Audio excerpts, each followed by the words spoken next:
20 ایول پرزیدنت جمهوری تاجیکستان پیشوای ملت محترم امامعلی رحمان با سفر دولتی وارد شهر اولانباتور مغولستان شدند.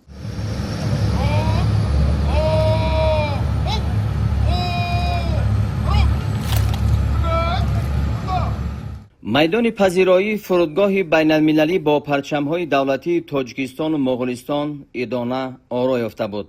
در فرودگاه بین المللی اولانباتور مهمان عالی قدر پرزیدنت جمهوری تاجیکستان محترم امامعلی رحمان را وزیر کارهای خارجه مغولستان بدستسگ بدمونخیین و دیگر نمایندگان والامقام صمیمانه استقبال گرفتند.